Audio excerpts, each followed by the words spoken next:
Hello, तो कैसे हैं आप लोग। उम्मीद करता हूं कि बेहतर होंगे। आपके अपने यूट्यूब चैनल जानकारी मोड में आपका स्वागत है, खुशामदीद है।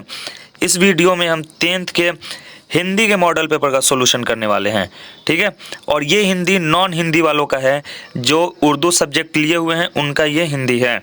और इस वीडियो में हम 100 के 100 ऑब्जेक्टिव करने वाले हैं, ठीक है। और लास्ट में सब्जेक्टिव सवाल भी देख लेंगे, क्या है उसका थोड़ा सा कर लेंगे। तो दोस्तों, अगर आप प्रीवियस ईयर क्वेश्चन आंसर देखना चाहते हैं तो उसका आपको वीडियो प्लेलिस्ट में चैनल के पड़ा हुआ है, वहां से जाइए और सारे वीडियोस को देख लीजिए कि प्रीवियस ईयर कैसा सवाल आया था। तो चलिए यहाँ से ऑब्जेक्टिव शुरू करते हैं, वीडियो को पूरा देखिएगा। सवाल नंबर 1, तू जिंदा है तो जिंदगी की जीत में यकीन कर। यह पंक्ति किस कविता की है? तो आपका एक का सही आंसर ऑप्शन नंबर डी हो जाएगा। तू जिंदा है तो ये आपका ऑप्शन नंबर डी हो जाएगा। इस कविता की ये पंक्ति है। तो इस तरह का सवाल आपको यकीनन ही रहना है बोर्ड एग्जाम में। किसी कविता का पंक्ति देगा और पूछेगा किस कविता की है, या कोई कविता दे देगा और उसके बीच के कोई शब्द छोड़ देगा और बोलेगा उसको पूरा करिए, आपको 4 ऑप्शन रहेगा। तो आपको कविता याद रहेगा तो आप कर सकते हैं। दूसरा सवाल है, तू डरना नहीं अम्मा, मैं सबसे पहले आऊँगा, बिल्कुल ना डरना। यह किसने कहा था? तो ये तो आपको पता ही है किसने कहा था, हामिद ने कहा था। ऑप्शन नंबर ए सही हो जाएगा। नंबर 3, ईदगाह शीर्षक पाठ में सम्मी ने क्या लिया था? तो सम्मी ने क्या खरीदा था? तो आपका ऑप्शन नंबर बी हो जाएगा, खंजरी खरीदा था। 4 नंबर है, सिजदे शब्द का अर्थ क्या है? तो ये सिजदे जो लिखा है ना, तो ये सजदा का है। सजदा का मतलब होता है सम्मान में सर झुकाना, ठीक है। ऑप्शन नंबर बी सही हो जाएगा, नमाज में सजदा करते हैं। 5वां नंबर सवाल है आपका कि किस कविता में बाधाओं से जूझते हुए उन कर्मशील लोगों की बात कही गई है जो सभ्यता संस्कृति का निर्माण करते हैं? तो किस कविता में ये की गई है? तो आपका ऑप्शन नंबर सी सही हो जाएगा, कर्मवीर में। जो सभी बाधाओं से यानी सभी कठिनाइयों से जूझते हुए भी सभ्यता और संस्कृति का निर्माण करते हैं, तो ये कर्मवीर सी हो जाएगा ऑप्शन नंबर। 6 नंबर है, बाल गोविंद भगत का बेटा कैसा था? तो आपका सही आंसर ऑप्शन नंबर डी हो जाएगा, सुस्त और बोधा। 7 नंबर है, बाल गोविंद भगत रोने के बदले उत्सव मनाने को किसे कहते हैं? ठीक है, बाल गोविंद भगत किसे उत्सव मनाने के लिए कहते हैं? जब उनका पोता मर जाता है। तो 7 का सही आंसर ऑप्शन नंबर ए हो जाएगा, पतोहू, ठीक है। 8 नंबर है, बाल गोविंद भगत शीर्षक पाठ के रचयिता कौन है? किसने बाल गोविंद भगत लिखी है? तो आपका 8 का सही आंसर ऑप्शन नंबर बी हो जाएगा, रामवृक्ष बेनीपुरी। ये बहुत फेमस राइटर हैं, तो इनका आप जरूर देख कर जाइएगा, ठीक है। 9 नंबर है, हुंडरू का जलप्रपात शीर्षक पाठ में जहां घनघोर धारा गिरती है वहां पानी कितना फुट ऊपर उछलता है? हुंडरू का जलप्रपात कहाँ है? तो आपका झारखंड में है, तो ये भी याद रखना है। 9 का सही आंसर कौन सा है? ऑप्शन नंबर बी है, 20 फीट ऊपर उठती है। अगला सवाल 10 नंबर, पत्थर का अंतःस्थल। देखिए, अगर कोई सवाल गलत हो जाए ना तो आप जरूर उसे कमेंट बॉक्स में बता दिया करें, ताकि उस पर गौर किया जाए, ठीक है। कहीं बोलने में भी मिस्टेक हो जाता है तो उसको आप कमेंट बॉक्स में बता दिया करें। 10 नंबर है, पत्थर का स्थल जैसे पिघल कर बह रहा है, वैसे यदि मनुष्य का अंदर द्रवित होकर बहने लगता तो संसार से कलह, कपट, स्वार्थ और छीना झपटी का अंत हो जाता। यह पंक्ति किस शीर्षक की है? इस तरह का सवाल आपको बोर्ड में भी बिल्कुल मिलेगा, ठीक है। तो ऑप्शन नंबर डी हो जाएगा, हुंडरू का जलप्रपात। 11 नंबर है, किसको कपूर के साथ रखने पर सुगंध जाता रहता है? तो आपका 11 का सही आंसर ऑप्शन नंबर ए हो जाएगा, हींग का सुगंध जाता रहता है। 12 नंबर है, खेती बाड़ी के समय गांव के किसान किसकी गिनती नहीं करते हैं? जब खेती बाड़ी होती है तो उस वक्त गांव के किसान जब गिनती करते हैं लोगों की, तो किसकी गिनती नहीं होती है? ऑप्शन नंबर बी हो जाएगा, सिरचन की गिनती नहीं होती है। 13 नंबर है, पंचानंद चौधरी किस टोले के थे? तो 13 का सही आंसर जो है ऑप्शन नंबर सी हो जाएगा, ब्राह्मण टोले के। अगला सवाल 14 नंबर, साध्य शब्द का क्या अर्थ है? साध्य शब्द का क्या अर्थ है? तो आपका ऑप्शन नंबर डी सही हो जाएगा, लक्ष्य। 15 नंबर है, जप माला छापे तिलक सरे न एको कामू, मन कांचे नाचे वृथा सांचे रांचे रामू। यह पंक्ति किस शीर्षक कविता की है? तो 15 का आपका सही आंसर कौन सा हो जाएगा? ऑप्शन नंबर ए हो जाएगा, बिहारी के दोहे। तो एकदम आप ऐसे सवाल बना कर जाइए। 16 नंबर है, भज्जू महाजन की बेटी किसकी बात सुनकर तिलमिला उठी? किसकी बात सुनकर तिलमिला उठी थी? ऑप्शन नंबर बी सही हो जाएगा, सिरचन की। अगला सवाल है 17 नंबर, ठेस ठेस शीर्षक पाठ में माँ की दुलारी बहू कौन है? तो माँ की दुलारी बहू कौन है? तो इसका सही आंसर जो है 17 का आपका ऑप्शन नंबर सी हो जाएगा, मंझली भाभी। ऑप्शन नंबर सी, मंझली भाभी। अगला सवाल 18 नंबर, बच्चे किसकी भलाई करने की प्रार्थना ईश्वर से करते हैं? किसकी भलाई के लिए बच्चे प्रार्थना करते हैं ईश्वर से? तो ऑप्शन नंबर बी, गरीबों की। ये बच्चे की दुआ चैप्टर कविता का है, और बच्चे की दुआ किसकी लिखी हुई है? तो अल्लामा इकबाल की। तो गरीबों की मदद करने की बात होती है उसमें। 19 नंबर है, अशोक का शस्त्र त्याग शीर्षक पाठ में किसने कहा कि कल या तो कलिंग के दुर्ग के फाटक खुल जाएंगे या मगध की सेना वापस चली जाएगी? किसने कहा था? 19 का सही आंसर जो ऑप्शन नंबर सी हो जाएगा, सम्राट अशोक ने। 20 नंबर है, कलिंग महाराज की कन्या पद्मा अपनी स्त्रियों की सेना के साथ कहाँ चली जाती हैं? तो कहाँ चली गई? 20 का सही आंसर ऑप्शन नंबर डी हो जाएगा, दुर्ग। 21 नंबर है, जिस मनुष्य के हृदय में ईर्ष्या घर बना लेती है वो उन चीज़ों से आनंद नहीं उठाता जो उसके पास मौजूद हैं। ये बिल्कुल सही बात है। जब आपके मन में ईर्ष्या आ जाएगी, जलन आ जाएगी दूसरे से, तो आपके पास जो चीज़ है आप उसका भी मज़ा नहीं ले पाते हैं। यह वरदान किसका है? किसने ये बात कही? तो 21 का सही आंसर ऑप्शन नंबर ए हो जाएगा, ईर्ष्या का। ईर्ष्या ये बात कहती है कि जिसके मन में मैं समा जाऊँ तो वो अपने पास की चीज़ का भी मज़ा नहीं ले पाएगा। 22 नंबर है, ईर्ष्या की बड़ी बेटी का नाम क्या है? तो ईर्ष्या जिसके पास हो जाएगा वो क्या करेगा? आपका ऑप्शन नंबर बी सही हो जाएगा, निंदा करेगा, दूसरों की बुराई करेगा, जिसके अंदर ईर्ष्या आ जाएगी। तो ऑप्शन नंबर बी, निंदा। 23 नंबर है, मनुष्य के पतन का क्या कारण है? पतन यानी मनुष्य के जवाल का क्या कारण है? ठीक है, उरूजो जवाल होता है ना, जवाल यानी कि नीचे गिरना। ठीक है, तो 23 का सही आंसर कौन सा हो जाएगा? ऑप्शन नंबर बी हो जाएगा आपका, आलस। जिसके घर आलस आ गई, जिसके अंदर आलस आ गई, वो कामयाब नहीं हो पाएगा। तो 24 नंबर सवाल है, बाजार की मक्खियों को छोड़कर एकांत की ओर भागो, किसका कथन है?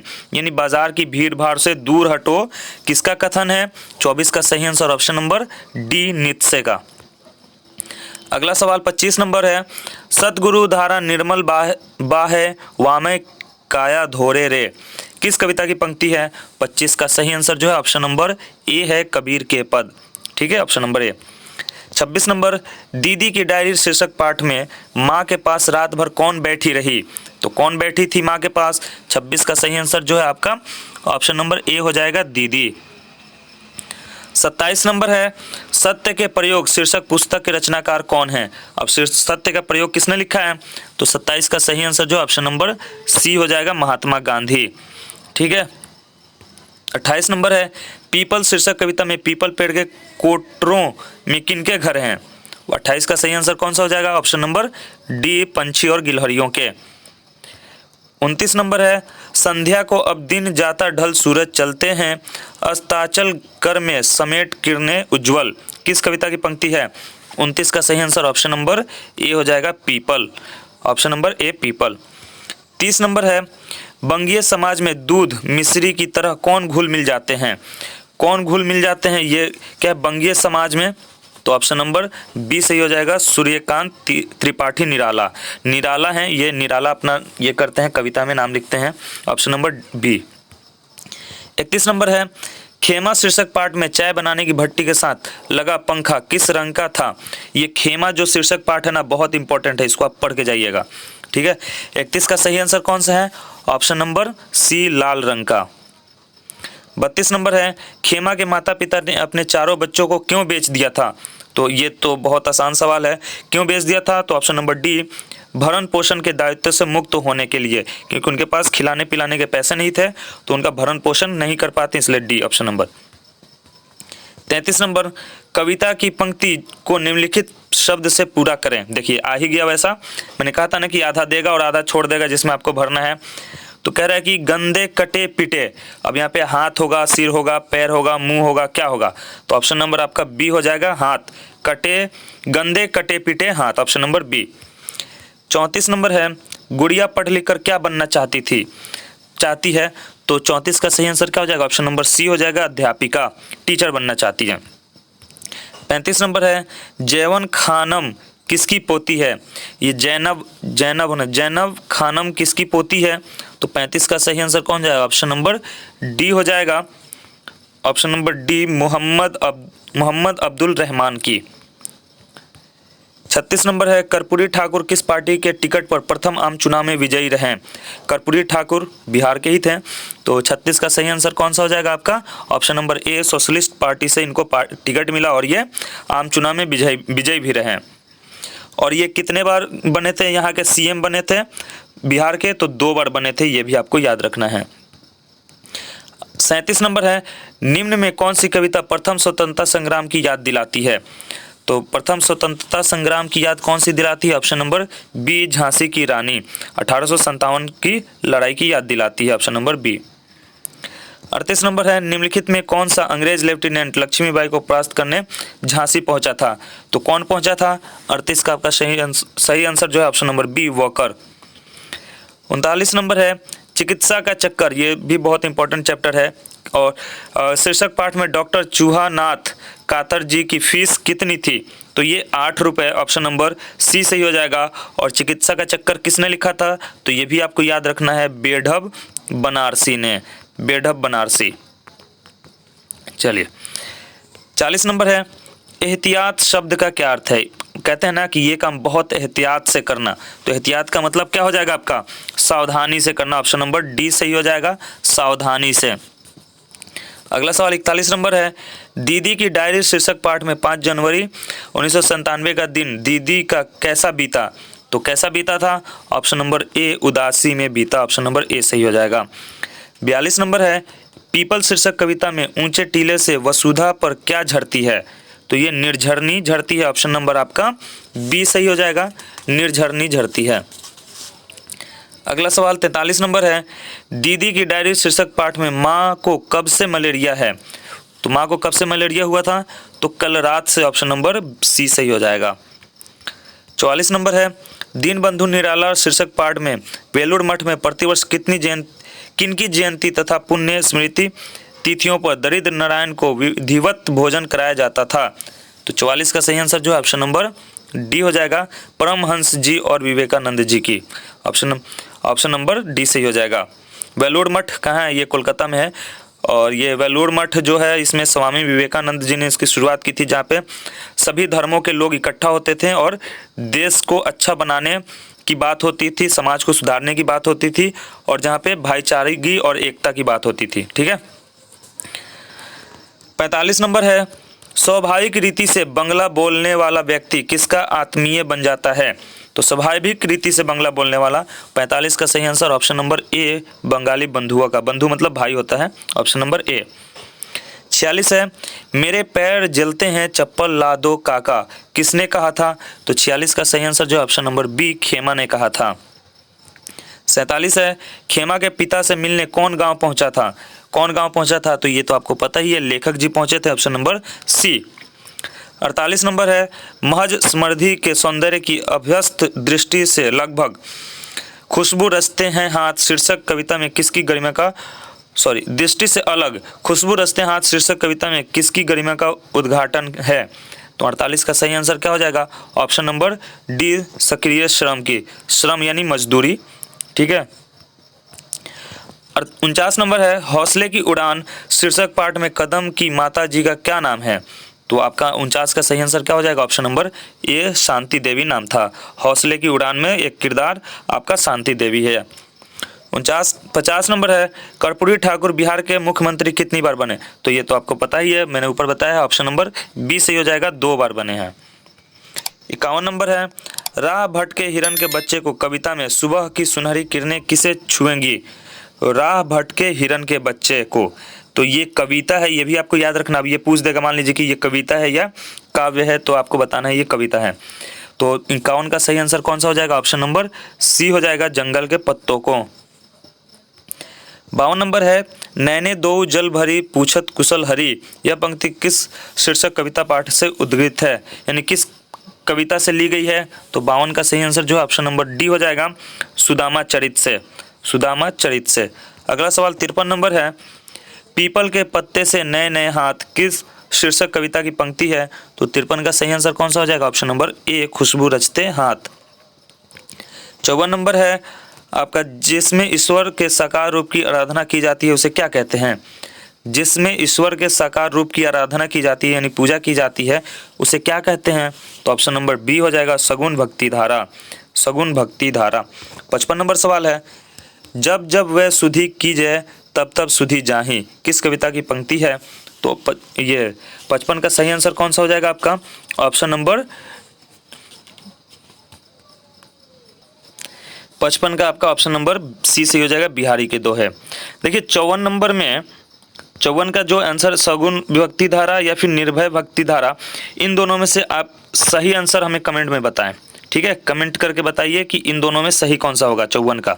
ठीक है, और एक चीज़ और कि आपको एग्जाम में 100 में से मात्र 50 सवाल बनाने हैं। ठीक है, तो 100 में से 50 बनाना है, तो आप कंफर्म हो के कि कौन सा आपका कंफर्म सही हो रहा है उसी 50 को टिक करिएगा और वही 50 आप OMR शीट पे भरिएगा। ठीक है, क्योंकि आपको शुरू से आखिर तक जहाँ तक 50 सवाल होगा वही काउंट होगा, चाहे आप इसमें गलत बनाएं या सही बनाएं। इसके बाद का जो भी सवाल होगा वो नहीं गिना जाएगा। इसलिए 1 से 100 के बीच में जितना भी हो सही 50 आप बनाने की कोशिश करेंगे। ठीक है, देखिए 56 नंबर, छ का उच्चारण स्थान क्या है? छ का उच्चारण स्थान तो ये तालु है, ऑप्शन नंबर डी हो जाएगा। ठीक है, 57 नंबर है, महेंद्र शब्द का संधि विच्छेद। देखिए बहुत अच्छा सवाल है, इस तरह का आपको आएगा जरूर। ठीक है, तो महेंद्र जो होगा ये महा प्लस इंद्र होगा, महेंद्र। ठीक है ना, महेंद्र। क्योंकि संधि किसे कहते हैं? संधि कहते हैं जो आपका ध्वनि के मेल को संधि कहा जाता है। ठीक है, और शब्दों के मेल को समास कहा जाता है। तो यहाँ पे हम ध्वनि के हिसाब से इसका देखते हैं। ठीक है, तो 57 का आपका सही आंसर ऑप्शन नंबर ए हो जाएगा, महा प्लस इंद्र। 58 नंबर है, निम्न से कौन सा शब्द शुद्ध है? ये तो आपको आना ही आना है, 3-4 सवाल यहाँ से। तो शुद्ध शब्द भी आपको देख के सही से लिखना है।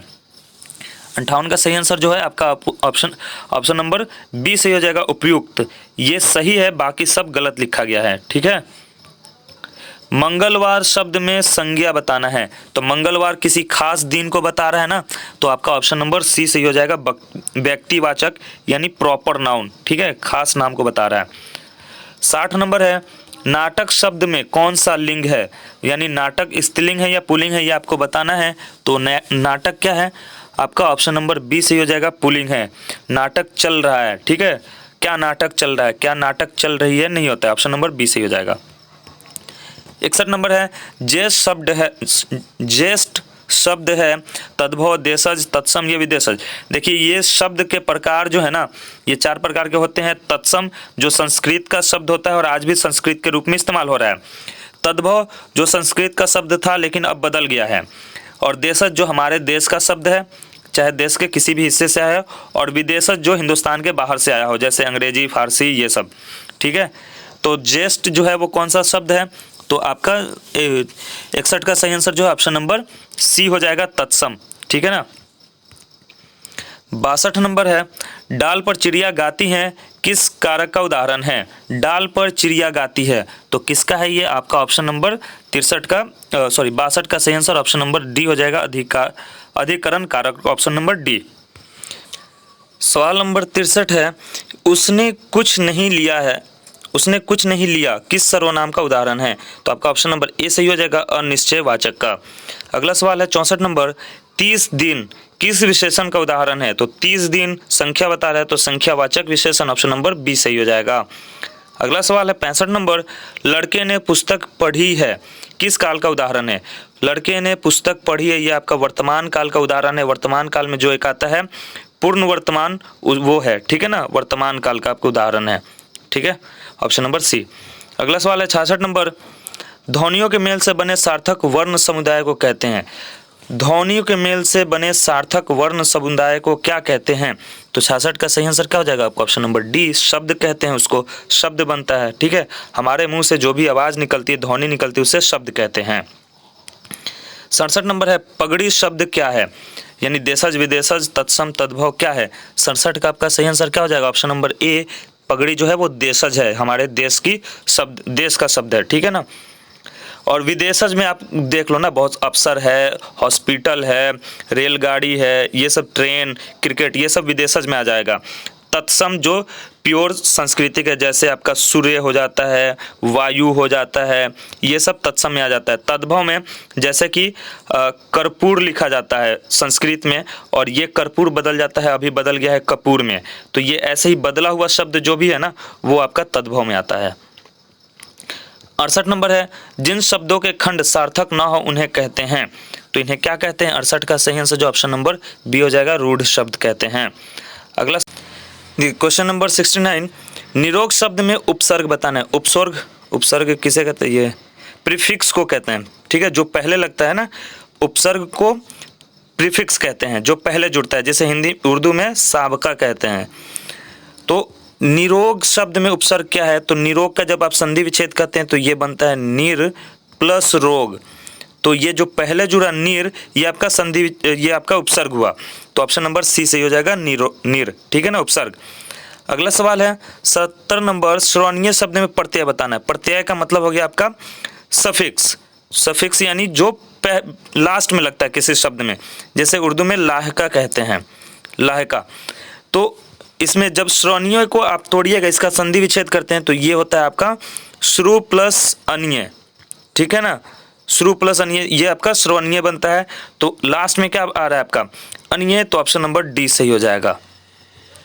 71 नंबर, देखिए कभी भी जो ये आपका उपसर्ग और प्रत्यय में या संधि विच्छेद में भी आप ये नहीं देखना कि शब्द क्या है और उसको तोड़ के और उसी को बना दिए। ये ध्वनि के हिसाब से होता है, जो हमारे मुंह से आवाज़ निकलती है, ठीक है। जैसे आपका लिख दिया है संसार, और इसका संधि विच्छेद पूछेगा तो, और इसी में अक्सर कन्फ्यूजन होता है और गलती भी करके आते हैं। तो हम लोग क्या करते हैं, सन और प्लस सार पे मार देते हैं, जबकि संसार, ये नू जो होता है ना, न जो होता है, ये म में बदल जाता है, सम प्लस सार, ठीक है ना। संसार होता है संधि विच्छेद इसका संसार का, तो ये चीज़ आपको ध्यान रखना है। 71 नंबर सवाल है, अनुराग शब्द का विशेषण बताना है आपको, यानी एडजेक्टिव बताना है आपको। अनुराग का विशेषण क्या है? 71 का सही आंसर जो है ऑप्शन नंबर ए सही हो जाएगा, अनुरागी।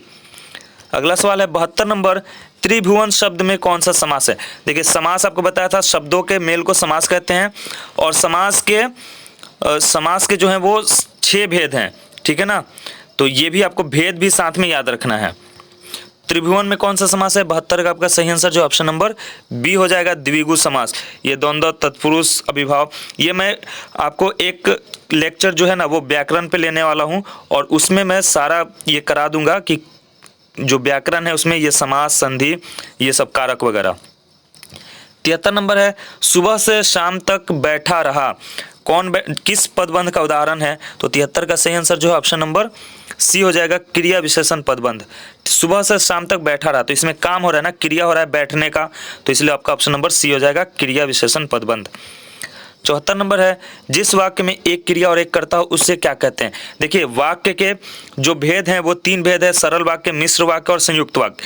तो जिसमें एक क्रिया और एक कर्ता हो उसे कहते हैं सरल वाक्य, यानी ऑप्शन नंबर आपका ए सही हो जाएगा, एक क्रिया और एक कर्ता हो। जब 2 क्रिया और 2 कर्ता हो, लेकिन इसमें क्या हो जाता है कि अगर एक से ज़्यादा क्रिया हो तो उसे हम संयुक्त वाक्य और मिश्र वाक्य दोनों कहते हैं, लेकिन जिसमें दोनों ही वाक्य पूरे हों, अधूरे ना हो, वो संयुक्त हो जाता है, और जिसमें एक वाक्य अधूरा हो जाता है वो मिश्र वाक्य हो जाता है। ये भी मैं आपको व्याकरण वाले चैप्टर में करा दूंगा, ठीक है। 75 नंबर सवाल है, यद्यपि वह हर तरह के संकटों से घिरा था तथापि निराश नहीं हुआ, किस वाक्य का उदाहरण है? तो 75 का सही आंसर कौन सा हो जाएगा आपका?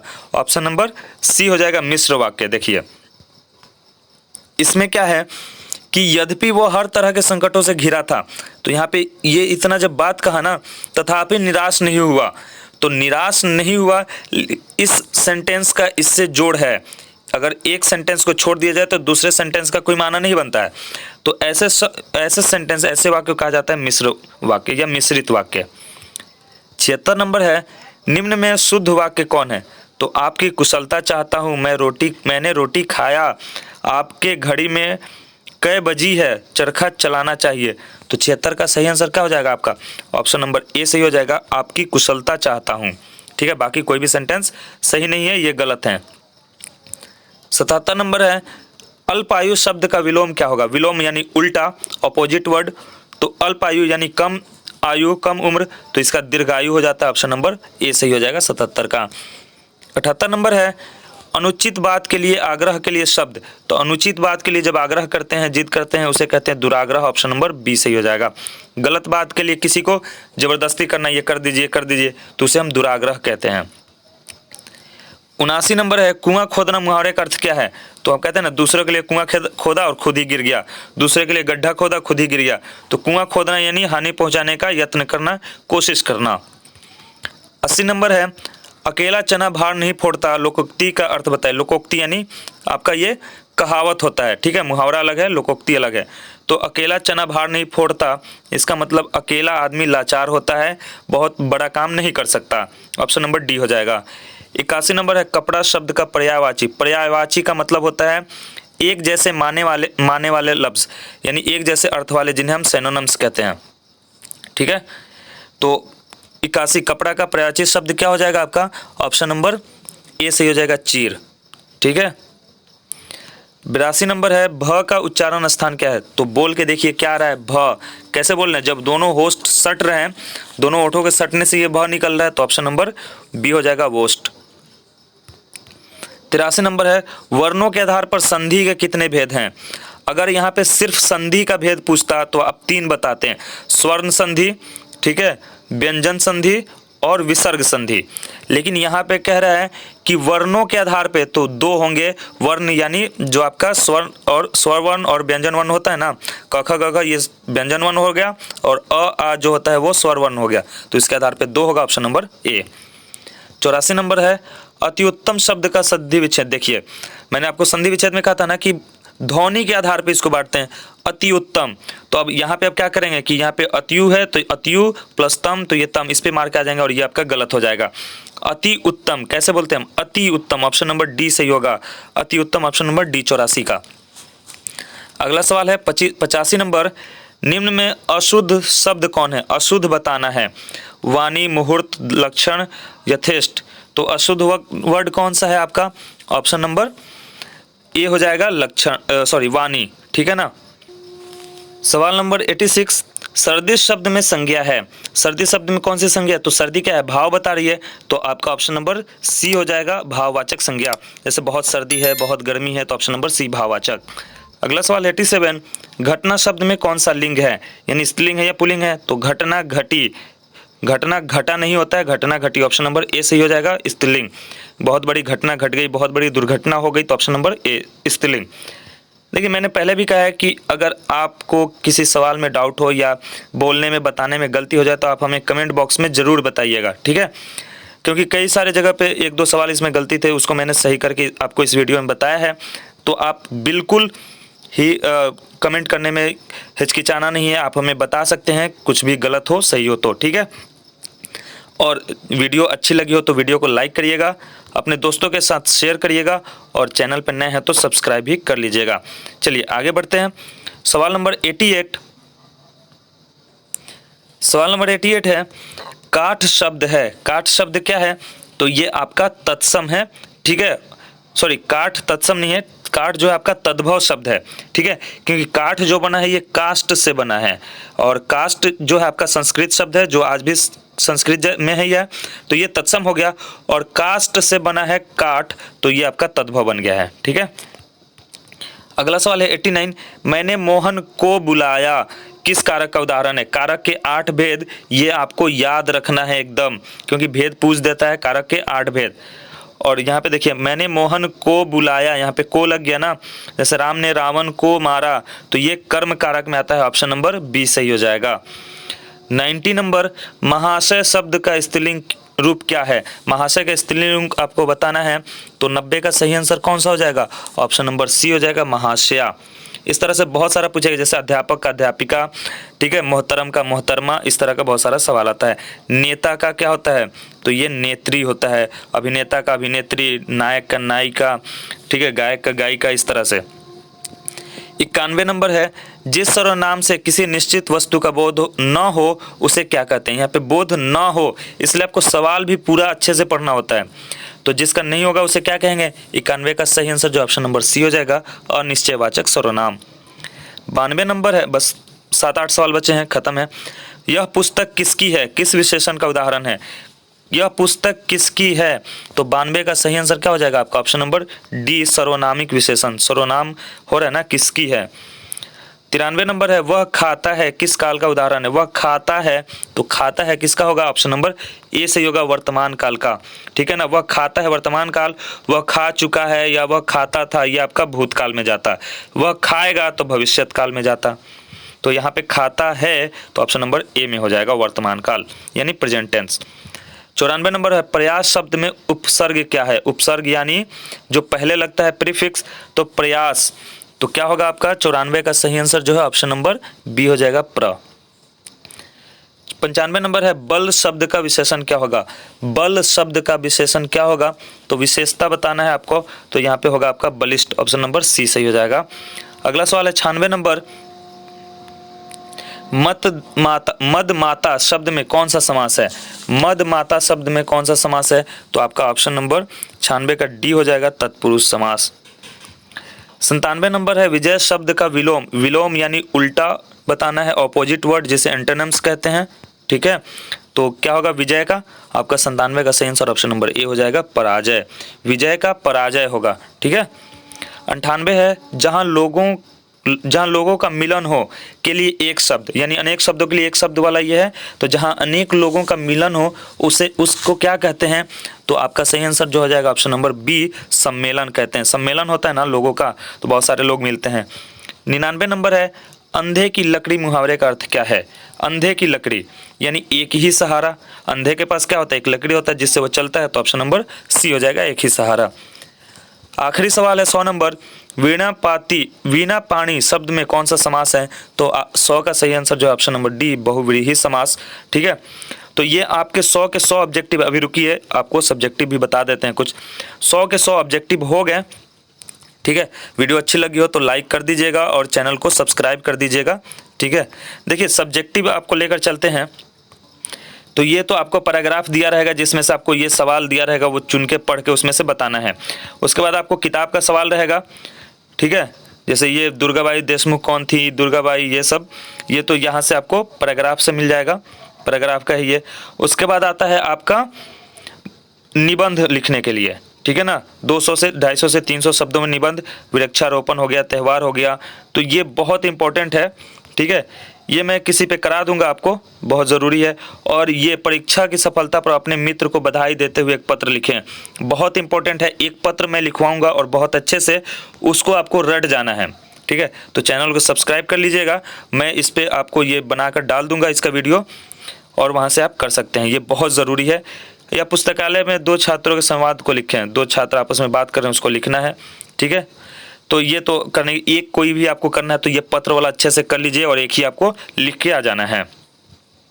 और ये किताब का सवाल है, सिरचन कौन था, क्या था, ये सब चीज़ें, झांसी की रानी, तो ये आपको किताब से मिलेगा। ठीक है, और भावार्थ जो लिखना है ना, जैसे ये पीपल के पत्ते गोल गोल कुछ कहते रहते हैं, डोल डोल, तो ये जो है आपका बहुत ज़रूरी है कि आप पहले ये पता रखें कि ये किस कविता की है और किसकी लिखी हुई पंक्ति है।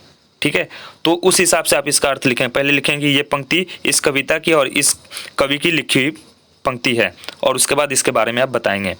ठीक है, तो मैं करा दूंगा आपको यहाँ से पत्र लेखन, निबंध लेखन। ठीक है, यहाँ से। तो अगले वीडियो में मिलते हैं, तब तक के लिए good bye, thanks for watching, जय हिंद।